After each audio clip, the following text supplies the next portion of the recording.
the ages of 10 and 14 respectively, Linh and Thanh Tam of Vietnam were diagnosed with an aggressive bone cancer that inflicted crippling pain on their young bodies. Though they had met briefly in Vietnam, their cancer would bring the two girls together again in the clinic of Singaporean oncologist Dr. Ang. Tôi nhớ hồi đó là khi mà vô trong phòng bác sĩ An á, thì là cô gặp cô Mai với bé Tâm, duyên kỳ ngộ, mà lại hai đứa lại cùng bệnh nữa. Hai đứa lại cùng bệnh ung thư xương như nhau nữa, thành ra là có nhiều cái để mà chia sẻ lắm. The girls and their mothers quickly grew close, lending strength and encouragement to one another. It was support they would sorely need as both girls began chemotherapy. Linh chemo was particularly difficult for her. Khi thời khắc khó khăn nhất trong lúc chữa bệnh là khi mà bé Su bị hóa trị 7 lần thì lần nào cũng vậy. Ói mửa không ăn được, xanh xao tóc rụng hết.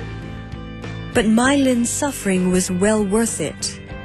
What is very encouraging is that immediately after the first cycle of chemotherapy, before the second cycle of chemotherapy, when we did a simple X-ray, we could actually see new bone formation, meaning that there's actually new calcification that we could see, representing that the cancer was dying and that new bone was being formed. Linh progress meant her leg would not need to be amputated. Instead, she underwent surgery to replace the affected bone with a bone graft from a donor. While mother and daughter were relieved, their joy was tempered with sadness for their dear friend Thanh Tam, who was not so fortunate. Đương nhiên rồi, phải là mẹ nghe con mình oải chân không buồn. Mà đó cô cũng lưỡng lự lắm, nhưng mà bác Ăn đó là chỉ có cái đó là cách duy nhất để cứu nó sống thôi. In the case of Dr. Thanh Tam, by the sheer location of the tumor and the very advanced nature of the disease, it literally had occupied the entire left pelvis. It was pushing aside the bowels and the bladder and so on. We had no choice. The surgery that was needed was a far more debilitating surgery. Mẹ bé Tâm mới nói là bây giờ hỏi bác sĩ có cái cách gì để mà hồi phục nó lại, hay là làm sao mà vẫn giữ cái chân nó không sử dụng được nhưng mà vẫn giữ cái chân nó có được hay không. Thì bác sĩ không nói là không có cách nào, tại vì dây thần kinh nó chết hết rồi, nó không có điều khiển được cái chân nữa thì không nên giữ nó làm gì, cắt đi. Phải nói cái ngày hôm đó thật là khủng khiếp, phải nói hai người đều khóc với nhau hết. Nó nói làm sao mà là tìm cái cách gì mà giữ được cái chân cho con bé này mà không được.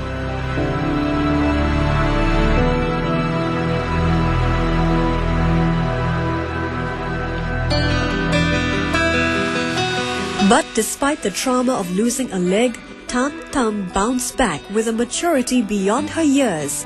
Like a friend and fellow patient Linh, she enrolled in a local school and carried on with life, becoming an inspiration to those around her.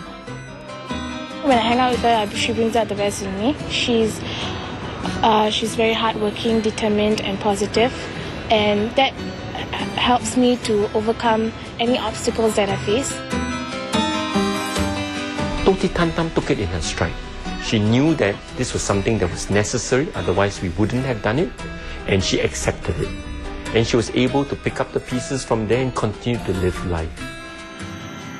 While Thanh Tam's cancer had struck her in her teens, Linh diagnosis, when she was just 10 years old, meant that the cancer affected the growth of her bones and led to one leg being shorter than the other.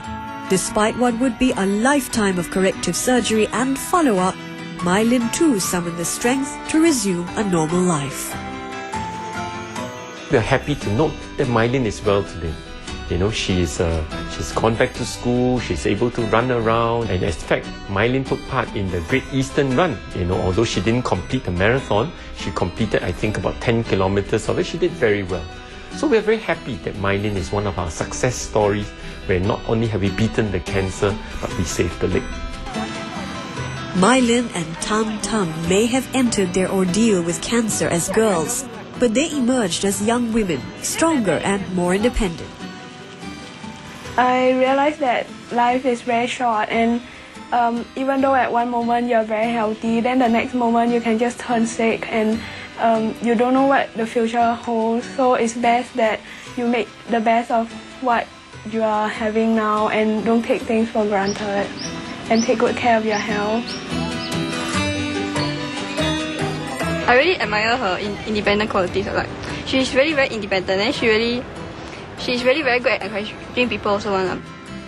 Though they had left Vietnam with slim hopes of survival, My Linh and Thanh Tam had emerged from treatment very much alive and armed with a fresh zeal for life, thanks to the expertise of their doctors, the unwavering support of their parents, and their friendship with each other.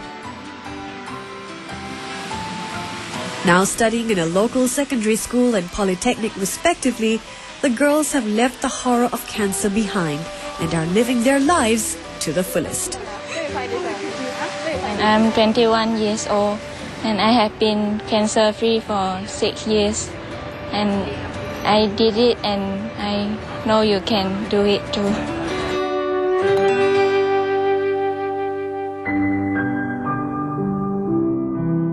Coming up.